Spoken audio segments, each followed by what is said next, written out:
मैं, मेरी बीवी, मेरा बच्चा, मैं, मेरी बीवी, मेरा बच्चा, मैं, मेरी। ये सुअर का भी था, इंद्र का भी ये स्थिति थी। वो बोलते कि भाई तुम जाके अपनी, वास्तव में गुरु, देवगुरु बृहस्पति आए, बोलते इंद्र अब स्वर्ग का आसन खाली पड़ा, चलो वहां पर। नहीं, मेरे सुअर के 18 बच्चे, मैं सुअर, मेरे बच्चे, मैं कैसे छोड़ के जाऊं इनको? That was the problem.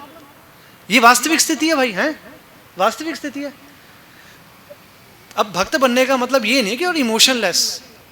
आपके लिए क्या होगा, सारा संसार पंडिता समदर्शिना, न्यूट्रल परसेप्शन, आप भेदभाव नहीं करेंगे। क्षमा चाहता हूँ, कहानी घर घर की बहुत बुरी है। हर घर में सेम स्टोरीज हैं। 3 बेटे हो गए, 5 बेटे हो गए, कुछ फेवरेट हो जाएंगे, कुछ निगलेक्टेड हो जाएंगे। वो क्या बोलते हैं ना, कुछ पक्षी भी ऐसे ही करते हैं। 5 बच्चे निकल गए, 2 को मार दिए, 3 रख लिए, 3 को मार दिए, 2 रख लिए। ये संसार ही ऐसा है। Expect everything from Krishna, that is the thing. मेरी रिक्वेस्ट है आपसे, देखिए, फल कर्म कर, फल की इच्छा ना कर, प्लस आसक्त मत हो फल से, भगवान ने बोला। हमारा काम है, जब बोलने को मिलेगा ना। मैं प्रभु जी आज सोच रहा था, you know who is he, मुझे लगा मैं बोलूँगा। मेरे से लास्ट टाइम बात हुई तो बोलते कि मेरे गुरु ने तो मुझे बोला था once in a while is okay. मैं आज पूरा दिन सोच रहा, मैंने कि अगर इनको सच बोलूँगा तो ये बहुत चुभेगा इनको। मैंने, लेकिन हमारा काम ही सच बोलने का है। छोड़ के जाएंगे, जाए ना, साथ रहेगा क्या? वैसे भी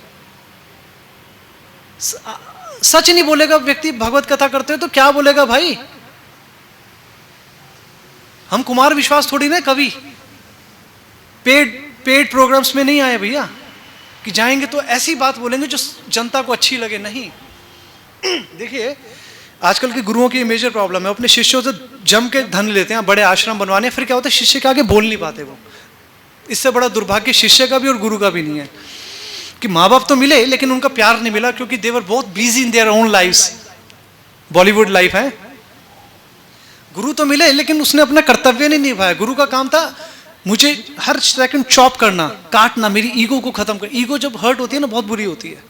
अभी मैं किसी साधु के पास गया प्रभु जी वृंदावन में, कुछ ऐसी बात हुई तो बहुत उन्होंने डांटा, इतना डांटा, मैं बहुत ज़्यादा लगा, और बिना किसी बात पे डांटा, कोई बात थी नहीं, लेकिन फिर भी क्लीनिंग होती है, वो अच्छा होता है। आपकी ईगो को खत्म करना चाहिए किसी के द्वारा। अब गुरु आपसे पैसा लेगा, पता है कि ये व्यक्ति अगर मुझे छोड़ के गया, इसके पीछे बहुत लोग आएंगे, ये मुझे छोड़ के गया तो it's not good for my mission. भैया गुरु का काम है। पहले के गुरु नानक कैसे थे, यहाँ से अफगानिस्तान तक चले गए, इराक तक चले गए, जहाँ गए जाके उपदेश दिया, आगे बढ़ गया, उपदेश दिया, आगे बढ़ गए। भैया कोई आसक्ति नहीं। आपकी वीकनेस ही आपका सर्वनाश करती है। अगर आप गुरु की वीकनेस, उसके चेले, उसके शोहरत, उसका पैसा बन गया ना, तो आपका सर्वनाश, आपका भी भला नहीं होगा, आपके चेलों का भी भला नहीं होगा। देखिए भगवत गीता है ना, आप लोगों को गर्व होना चाहिए, कितना, बहुत ज्यादा, कितना ज्यादा, सबसे ज्यादा, कि आपके पास ये किताब है। प्रॉब्लम इस किताब की एक है कि इसको समझने के लिए थोड़ी सी तपस्या चाहिए और बुद्धि चाहिए, जो 99% लोगों के पास नहीं होगी। बड़े बड़े पढ़े लिखे लोगों के पास भी नहीं होगी। एक ना डॉक्टर दिव्य कीर्ति हैं, श्रुत कीर्ति, दिव्य कीर्ति है, जो स्पीकर हैं, एक टीचर है, उन्होंने बोला कि 3 प्रकार के लोग बताए। बोलते सबसे ज़्यादा निहायती बेकार लोग हैं, जो नाम ले लेके बुराइयां करते हैं। उसके बाद ऐसे फिर होते हैं जो बेस्ट क्वालिटी के लोग होते हैं, वो इंटेलेक्चुअल होते हैं, उनको फिलॉसफी समझ आती है। ये सुनो, आप समझना, उसको देखना। तो भगवत गीता क्या बता रही है? 5 चीज़ों के बारे में बता रही है। ईश्वर, जीव, प्रकृति, काल और कर्मा। भगवत गीता का मतलब क्या? भगवत गीता सुना तो क्या याद आया? आने वाले तो कंडीशन में जब बात आएगी ना कि करण अर्जुन, तो लगेगा वो कौन थे, वो राखी के बेटे थे। हैं, ये स्थिति होने वाली है अभी 10-15 साल बाद, देखना। करण अर्जुन कौन थे? नहीं कुंती के थे, नहीं राखी के थे। ये होने वाला माता जी भी देखना।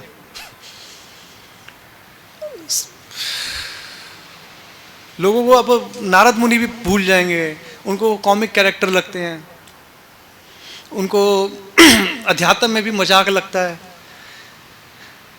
सिंपल मैं बातें लेता हूँ। रावण जब माता सीता को लेके गए तो उन्होंने माता को छुआ नहीं था। आजकल तो वो क्या पूरी कबड्डी दिखाते हैं ना, जैसे कबड्डी होती है ना, कि वो उसको एक बंदे को पकड़ लेंगे, बिठा लेंगे, रावण और सीता की कबड्डी, और उसको लोग इंजॉय करते हैं, हंसते हैं। बेशरम है, हरामखोर है, दिखाने वाले भी और देखने वाले भी। रावण को श्राप था भैया, सिंपल सा, किसी भी स्त्री को उसकी बिना इच्छा के करेगा, आपके 10 सिर हो 10,000 सिर हो, उसके टुकड़े टुकड़े हो जाएंगे। सिंपल सा कॉन्सेप्ट है। इतनी मेजर फ्लॉ आप कर रहे हैं और आप दिखाए जा रहे हैं सालों से, तो ये धर्म का सत्यानाश हो चुका है। क्यों? हम लोगों की वजह से हुआ। बिकॉज हम लोग अफोर्ड ही नहीं करना चाहते हैं। गुलाब का मेरे को इत्र नहीं चाहिए, जो कि बोलते ऊद का इत्र नहीं चाहिए, 16 लाख रुपए लीटर आता है, मुझे तो भैया 500 रुपये वाला ऊद दे दो। वो 500 रुपये वाले ऊद में खुश है सब। स्थिति ये है प्रभु जी, धर्म से नहीं जुड़ना चाहते, भगवद गीता सुनना ही नहीं चाहते। भगवद गीता का नाम सुनेंगे उनको लगेगा कृष्ण अर्जुन कुरुक्षेत्र, दैट्स ऑल। पांडव कौरव जीत गए थे वो लोग। मतलब जो हम सोच रहे हैं उससे 100% एक अलग है। ईश्वर भगवान कौन है, कितने हैं, उसके विषय में बता रही है भगवद गीता। कौन है और कितने हैं। शनिदेव भी भगवान है क्या? अब जाइए वो कोकिलावन, भाई साहब शनि चालीसा, ये वो 1108 नाम शनिदेव के। अब ये तपस्या की, शनिदेव आपको राजा बना देंगे, ऐसा कर देंगे, वैसा कर देंगे। फिर उसके बाद शनिदेव के बाद और बहुत सारे हैं। ईश्वर कौन है, भगवान कितने हैं, उसको जीव हमारा, मैं एक माँ बनने के लिए जन्म लिया कि CEO बनने के लिए लिया, किस लिए लिया मैंने जन्म? आपको यही चीज है कि आपको इसको भी समझना है, और जो आप कर रहे हैं उसमें आपको और ज्यादा ईमानदारी और ध्यानपूर्वक करना, और अपनी परिस्थिति में बहुत बड़ा बनना है। आप अगर क्रिकेटर हैं तो become the best one, not the team होता ना, प्लेइंग 11 में आइए, वो स्टैंड बाय पे मत रहिए। ऐसा नहीं है कि स्टैंड बाय वाला बहुत बेटर था तभी उसे प्लेइंग 11 में नहीं लिया, वो स्टैंड बाय ही है प्रभु।